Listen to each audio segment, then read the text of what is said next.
RVR ijwi limaanisha.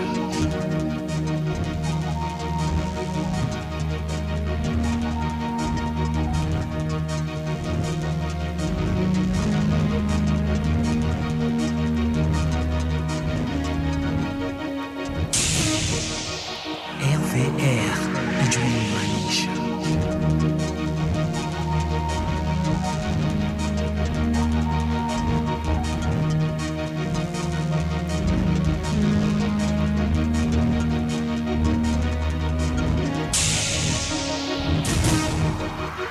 RVR ijwi limaanisha.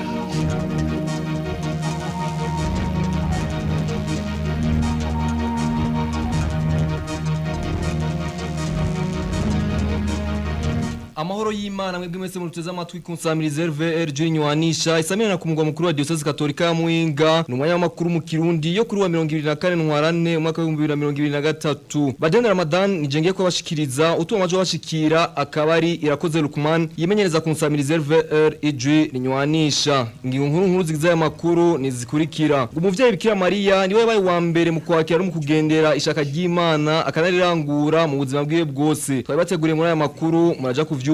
Intara zigize igihugu cy'u Burundi ni zitanu kuva kwa 16 ntwarane uyu mwaka. Navyo nyene twabateguriye muri aya makuru muraja kuvyumva. Ugutwara indazindaro kubigeme bo mu buyobozi bw'indero n'inyigisho bwa komine Gasogwe ngo bituma ubuzima bwabo utoroha. Navyo nyene twabateguriye muri aya makuru muraja kuvyumva. Saya gusa tubafite n'ayandi mukanya inkuru imwe kwayo.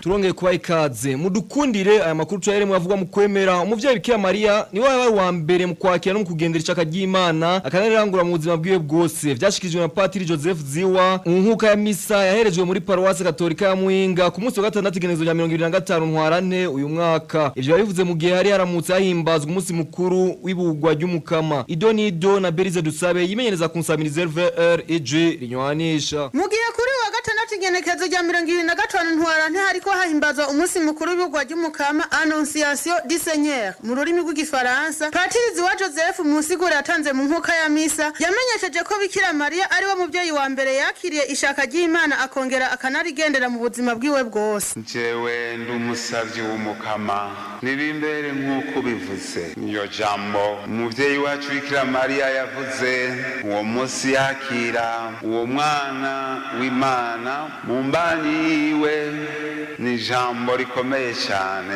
Iryo jambo yarivuze ahejeje gusuzuma neza uwo mutima wari wamushikiriye uwo marayika niho muvyeyi wacu Bikira Maria wiyemeye kwijya mutumweko n'umukama riranguka atubere mu ngoro adusabire iyo nema y'ukwama twishurana umutima witeguye kwakira ishaka ry'Imana no kurirangura kugira ngo twame tunze ubumwe nawe twungugu ubumwe n'aberanda bo mwijuru. Patiri Ziwa Joseph yarongeye amenyesha ko Yesu Kristo umwana w'Imana yaje ku isi kwigira umuntu mu guhindura kamere y'abantu mbi abagira bashasha kugira ngo iyo kamere y'abantu ishobore gukayangana nk'iyiwe.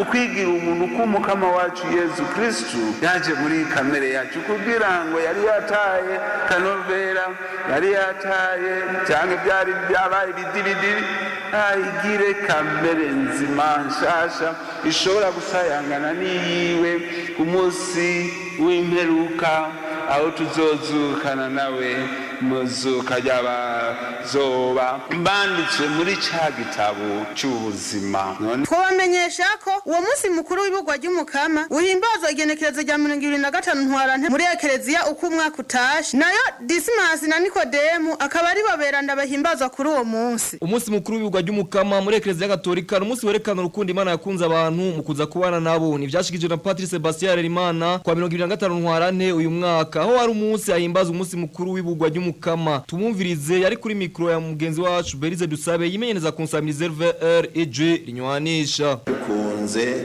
mu kwemera kuza kwigira umuntu nkatwe ikaza kubana natwe ngo itumenyereze kubana nayo. Turiko turategura aho tugirira tukahategurira ivy'umunsi mukuru ibitumenyesha umunsi mukuru, ibitumenyesha akanyamuneza, ivyambagwa vyera. Hanyuma kandi tukongera rero n'Imana tukayininahaza kuri ico gikorwa c'urukundo yatugiriye, ari naco gituma duheza tukifatanya n'abamarayika n'aberanda bose n'abandi bene wacu bose, gaheza tugahimbaza Imana tukayininahaza mu butatu bweranda bwayo. Ego tukongera kandi kakaba karyo keza nk'uko twama tubigira ku minsi y'Imana no ku minsi mikuru itegerezwa, tugaheza tukagaragaza uko kwemera kwacu ngo twerekane ko koko ayo mabanga y'icungurwa ryacu tuyemeye, tuyakiriye. Ni naco gituma mbere ku munsi nk'uyu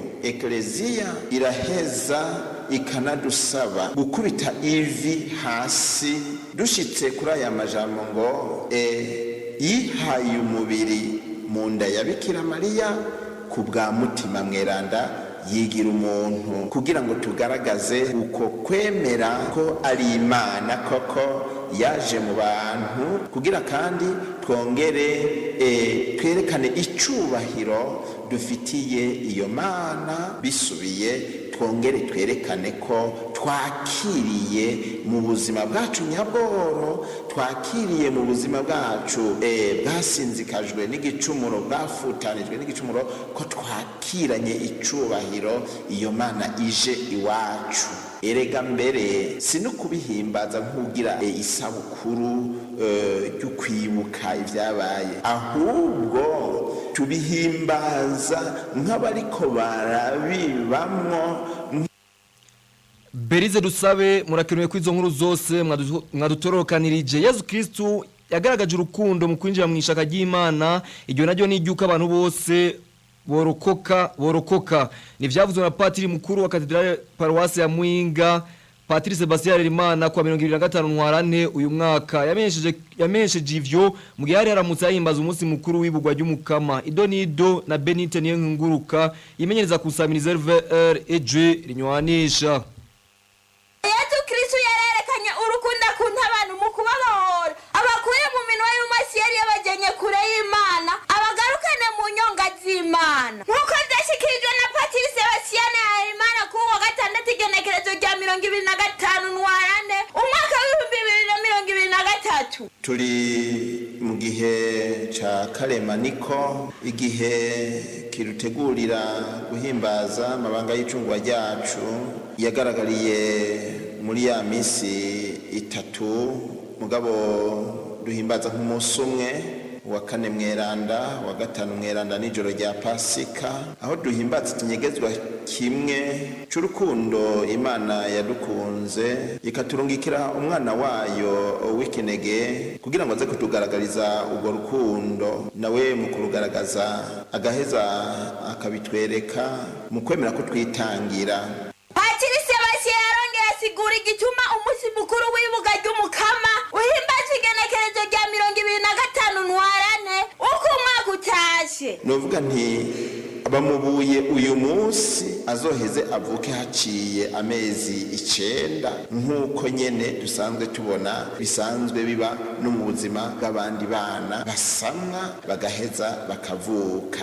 Uhimbazwe icyahimbazwa umunsi mukuru wa Noel inyuma y'amezi 9 usanzwe uhimbaza ku igenekerezo rya 2025 Kigarama uko umwaka utashe. Benite Niyonknguruka turagukenguruye ko iyo nkuru waduteguriye. Tukimwavuga mu kwemera imyaka 53 yarumanye umuryango w'ababikira bene mukama utangwe mu gihugu cy'u Burundi, nkuko ya misa guhimbaza uwo munsi mukuru ikababereye ku cicaro gikuru cy'uwo muryango muri diocese nkuru ya Bujumbura. Bikaba vyabaye ku 2025 ntwarante uyu mwaka, ukaba ari umunsi wahuriranye n'umunsi mukuru w'ibugwa ry'umukama. Idonido na mugenzi wacu Louis Ndayize. Imyaka 53 irarumanye umuryango w'ababikira bene umukama utanguye ngaha mu Burundi. Ibirori byo guhimbaza uwo munsi mukuru bikaba byatangujwe n'inkuka y'imisa yatanguye gihe cy'isaha 5:30 z'agatondo ku cicaro gikuru cy'uwo muryango muri Paruwasi yitiriwe Mikaeli Mweranda, diocese nkuru ya Bujumbura. Hari kuri uyu wa gatandatu igenekerezo rya 2025 ntwarante uyu mwaka turimwo. Nkuka y'imisa ikaba yarirongowe n'icariho cy'umwungere mukuru wa diocese nkuru ya Bujumbura, Musenyeri Gabriel Barengesabe. Musiguro y'ijambo ry'Imana ry'uwo munsi ubona ko wahuriranye n'umunsi mukuru w'ibugwa ry'umukama ry'umukama Musenyeri Gabriel Barengesabe yagize ati ibugwa ry'umukama muriko murahimbaza ribabere ikimenyetso cyo kubona ko imigambi y'Imana itigera isubira inyuma. Imana yarateye iteka Bikira Mariya, none namwe muzirikane iryo teka mwatewe ryo kuyihebera, kuko ngo Imana yamica ku bantu. Iyo abantu babaye ibigaba, Imana nayo iraheza ikaraba hirya gushika bisubiyeko. Akaba yasozera inyigisho yiwe atekerera impanuro ababikira bene umukama baraho agira ati ese uko kugamburuka kwanyu mwaraganye muri zandagano zitatu mwiyemeza zobafasha mu muhamagaro wanyu mwatorewe, maze mukama mwumvikana imisi yose. Sozere ndabamenyesha ko bamwe mu babikira bagize indagano za burundu muri uwo muryango kabaye n'akaryo ko kwinagura, bakaba basubiyemwo indagano zabo bapfukamye berekeza amaso kuri altari bafise itara ryaka mu minwe, umwe wese akaba yabanza kwivuga mu izina. Uwo muryango kandi ukaba usanzwe uhimbaza umunsi mukuru w'ibugwa ry'umukama ku buryo bwiharije. Muri diocese nkuru ya Bujumbura, Ruwinda Yizeye ku bwa RVR ijwi rinywanisha. Ruwinda Yizeye murakenuye ku iyo nkuru mwaduteguriye. Mudukundire aya makuru tuyabandanize mwavugwa mu ntwaro. Adolphe Havyarimana wo ku mutumba Mukoni zone Mugano komine Giteranyi ntara ya Muyinga yatowe ari kumwe n'umugore atashoboye kumenyekana amazina ariko avuga ururimi rw'Igiswahili, gusa bikavugwa ko ari mu Tanzania. Bakaba batowe mu gaturuturu ko kuri wa 27 ntwarane kuri uyo mutumba. Bivugwa ko uyo mugore yaratwaye umugabo mu gihugu ca Tanzania mu ntara ya Mbeya. Bakaba bagize iryo sanganya bariko bagaruka i Burundi kugira ngo uyo mugabo asezere umuryango wiwe. Inkuru iramvuye na mugenzi wacu Tarsira Nizigimana. Umugabo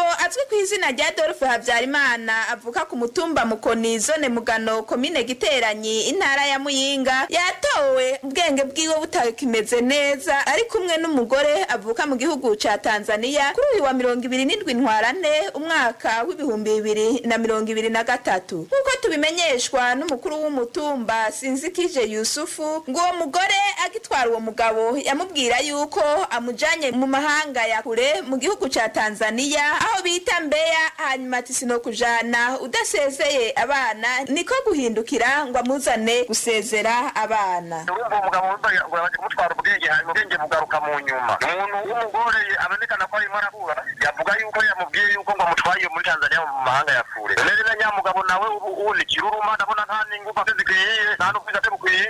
Uyu mugabo agira yuko yashiduce yicaye mu nyovu yo haja, hanyuma ngo nyamukecuru ngo acamubwira ati jewe ubu ndagutwaye Mbeya umugabo no gutwara udasezeye abana ngo gutware mu Rwanda usezera abana. Hanyuma rero ngo bageze ahantu umugabo acaratora kingi aramukubita uruti igumba kigumba aba wamurozi ingugu ziramuherana, umwe nawe yaritwawe ingugu ziraza, hanyuma rero acarahuruza bene gihugu bacabarahurura. Ingorane zibonekeje nazo nuko uwo mugore yakomeretse ijisho, abene gihugu nabo bakaba base kumujana kwa muganga ngo ntibotwara umurozi. Kecuru nawe ngo bakoroce kirere hanyuma benya ngo agwira ijisho bimaze kugenda hanyuma baratubwira yuko umuntu yoje kwa muganga akaba aragira kwa muganga. Ingorane zabaye je nazanye ndero zo kumukuru mu cyumba kugira turabe yuko twomutwara kwa muganga nkuko babidutegeje. Abene gihugu bategwe nta murozi duterura. Kubamenyesha yuko abajejwe intwaro bariko barakurikirana amagara y'abo bantu uko ari babiri. Tarsira Nizigimana turagukenguruye ku iyo nkuru waduteguriye. Tukiri mu yavugwa mu ntwaro, intara zigize igihugu cy'u Burundi ni 5 kuva kwa 16 ntwarane uyu mwaka. Biri mwibwirizwa ryatewe ku mukono n'umukuru w'igihugu cy'u Burundi Evariste Ndayishimiye ku igenezo rya 16 ntwarane uyu mwaka. Rikaba ryagiye habona kwa 25 ntwarane uyu mwaka. Iryo bwirizwa ryemeza ko imigwa mikuru y'intara izoba iri mu bisagara bikuru by'intara za Cankuzo, Gitega, Ngozi, Bujumbura hamwe na Makamba. Idonido na mugenzi wacu Salum Ntiranyibagira. Hisunzwe itegeko nimero 1 agakwego 33 ryo kuwa 8 Munyonyo umwaka w'igihumbi 1991 risubiramwo itegeko nimero 1 agakwego 29 ryo kuwa 24 Nyakanga umwaka w'igihumbi 1982 ryashinga imbibe z'amakomine n'intara zigize igihugu cy'u Burundi. Leta y'u Burundi yaremeje yongera itera umukono kwibwirizwa nimero 1 agakwego ubusa 5 ryo kuwa 16 ntwarante umwaka wa 2023 ryerekana rikongera rigashinga imbibe nshasha z'intara, amakomine, amazone, imitumba n'amakaritiye bigize Republika y'u Burundi. Izo ntara zikaba zigiye kuva kuri 18 zije kuri 5, amakomine ave ku 119 aje ku 42. Intara zikaba ari izi zikurikira: Buhumuza, Bujumbura, Burunga, Butanyerera hamwe na Gitega. Mwomenya ko amakomine yashizweho bivanye n'intara. Intara ya Buhumuza ikaba igizwe n'amakomine indwi ariyo komine Butaganzwa, komine Butihinda, Cyankuzo, Gisagara, Gisuru, Muyinga na Ruyigi. Intara ya Bujumbura ikaba igizwe n'amakomine 11, intara ya Burunga ikaba igizwe n'amakomine indwi, intara ya Butanyerera ikaba igizwe n'amakomine 8, intara ya Gitega nayo ikaba igizwe n'amakomine 9. Muri iyo ntunganyo nshasha ingingo y'indwi y'iryo bwirizwa ivuga ko mu kurindira itunganywa ry'amatora yisunze iryo bwirizwa rishasha inzego zihasanzwe zizobandanya zikora ibikorwa vyazo. Mwomenya kandi ko imigwa mikuru y'intara zishasha izoba iri mu bisagara bikuru byo mu ntara za Cyankuzo, Bujumbura, Makamba, Ngozi na Gitega. Salum Ntiranyibagira murakenewe kuyo nkuru mwaduteguriye mudukundire aya makuru cyabandanize mwavugwa mu ndero gutwarinda zindaro kubige ngo mu buyobozi bw'indero nyigisho bwa komine Gasogwe ngo bituma ubuzima bwabo butoroha. Maria Munezero umuyobozi w'indero muri iyo komine amagarira bigeme kwirinda gutwarinda iwabo ahubwo bakijukira amashure ku neza akazoza kabo. Inkuru iramvuye na mugenzi wacu Benoit Kwizerimana. Tuwe muhira wacu ukuntu bimeze ndashobora kuva ku ishure bana ko navyaye nyene muhira nyene nkiri kuko nyene kandi byo ku ishure shonje ndose nadukira nkaturonka mw'ivyo umwana nawe nyene nuko nyene akaba muri ubwo buzima nyene twese twuko nyene. Uwani Nyagirimana Kesi wo muri komine Gasogwe intara ya Muyinga higana ingorane ahura nazo kuko yavyaye akiri ku ntebe y'ishure. Ngo ubuzima rimwo buragoye kubera ko umuryango wiwe usanzwe ukenye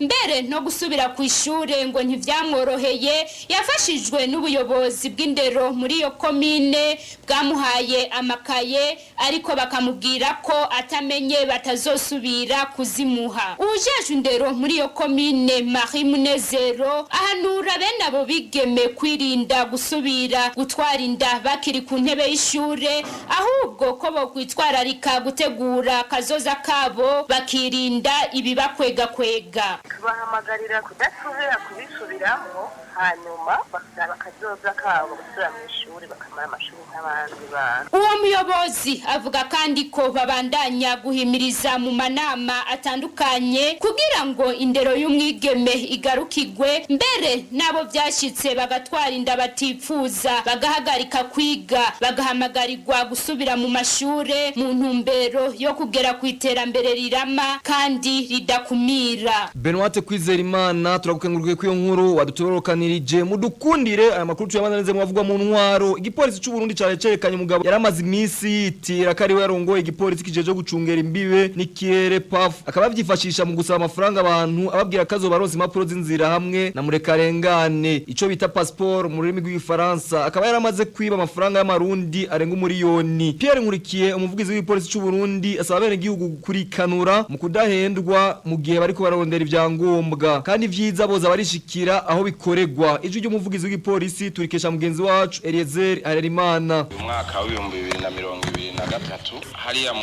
kigo c'inyamiramabe kijejwe gutanga impapuro z'inzira n'ivy'ingenzi harafatiwe inkozi y'ikibi karuhariwe yitwa Nimpagaritse Inosa. Uyo nawe akaba yafashwe ariko arambura abene gihugu ingenzi baje kurondera za mpapuro z'inzira muzi yuko zazigize iminsi zitaboneka ku bwinshi. Uyu rero akaba yigira ko ari we komiseri mukuru arongoye kiya kigo yafashwe aza amaze kwambura abantu bashika kuri babiri abemerera kubanyarukiriza z'iya mpapuro no kuzibaronsa.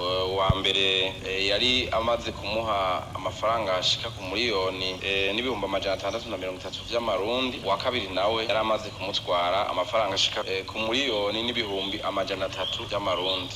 Urero amaze gufatwa ababene kuyamuha nabo nyine bararondewe barumvizwa kandi baremeza yuko bari bayamuhaye ko ntivyari binagoye kuraba kuko bayamucishiriza kuri telefone mwe bita imikashi niho bayacisha muri buryo buhinga amwe ayandi bakayamuha mu minwe. Uyu rero yafashwe kandi ashashengezwa mu butungane kugira ngo ico twovuga kuri uyu musuma yiyitirira indongozi nuko muri kiya kigo nkuko mubizi impapuro z'inzira muri iyo minsi zizazabo ku buryo haboneka zikeyi cyane z'abihura. Rero zimaze kubura haciye haboneka abantu baza barikika mu kintu kandi bagaca bigira yuko ari ndongozi zahaya cyane ko inyamiramabi abantu bakabiba biyitirira abakozi bahajya. Ntituvuze ko uri umwe canke babiri mu bakorera hajya ushobora gukora amakosa nkayo nitwona nabivuga gutyo kuko hari mbere n'abafashwe no muri bo nabo nyene baronka ubutunga ariko nkuko mubizi murazi yuko ikibazo ca ziriya mpapuro muri no minsi kiriko gatorega umuti kandi uzocuba burundu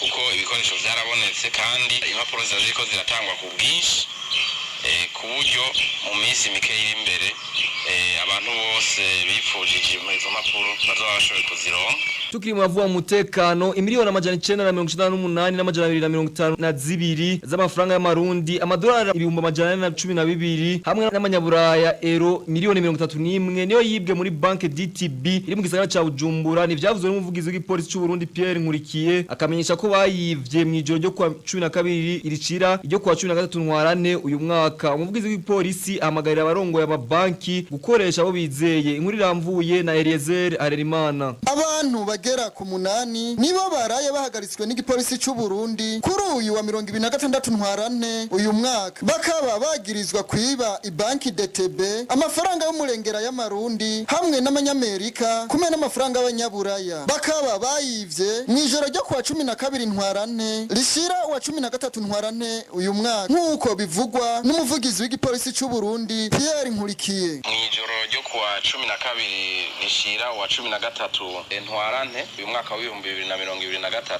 harabaye ubusuma bwabereye ikigo c'ububiko bw'amafaranga citwa DTB ngaha mu gisagara ca Bujumbura hagati na hagati amafaranga havugwa ko hibwe amafaranga ashika ku miliyoni amajana 998 ibihumbi amajana 252 n'amajana 5 y'amarundi ibihumbi amajana 412 n'amajana 448 y'amafaranga y'abanyamerika hamwe n'imiliyoni 31 hamwe 93 y'amafaranga y'abanyaburayi. Umuvugizi w'igipolisi cy'u Burundi akanavuga ko inzego zibijejwe zaciye zikora amatohoza abantu 8 bakaba baciye bahagarikwa. Nyuma rero y'ubwo busuma inzego zijejwe gukora amatohoza zaciye zija ku mirimo nkuko zamaze ca zibikora iyo habaye icyaha cakozwe. Uno munsi rero aho amatohoza ageze hamaze gufatwa abantu bashika ku 8 wateguye buno busuma bwose asanzwe ari n'umukozi w'iyo ubwo bubiko bw'amafaranga ona akaba yitwa Wayo Floris akaba asanzwe ari umujera wahajya hibwe ayo mafaranga ari nawe yateguye umugambi wose. Twabamenyesha ko umuvugizi w'igipolisi cy'u Burundi anahimiriza amashirahamwe yo kuziganya no kuguranana hamwe n'amabanke ko bakoresha ivyuma vyiza mu mabanke yabo no kuraba neza abo bahakazi. Eliezer Harerimana murakenuye kwizo nkuru zose mwaduturokanirije nino ngaha turangirije amakuru ariko kuba dufatiye hagati mudukundire twibukanye ingingo nkuru zari ziyagize. Umuvyeyi Bikira Maria niwe yabaye wa mbere mu kwakira no mu kugendera ishaka ry'Imana akanarangura mu buzima bwiwe bwose. Mwavyumvise muri aya makuru intara zigize igihugu cy'u Burundi ni 5 kuva kwa 16 ntwarane uyu mwaka navyo nyene mwavyumviye muri aya makuru. Ugutwara indazindaro kubigeme mu muyobozi bw'indero nyigisho bwa komine Gasogwe ngo bituma ubuzima bwabo butoroha navyo nyene twabashikirije muri aya makuru. Turabakengukiye cyane mwebwe mwese mwaduteze yomi badendera Ramadana yabashikirije fadikanije na Irakoze Lukumani mu buhinga bw'ivyuma turabike banuye mubandaye mukurikirana ibiganiro bica ku nsamirize VR Juri Nywanisha mugira mu mwubahwe murakoze.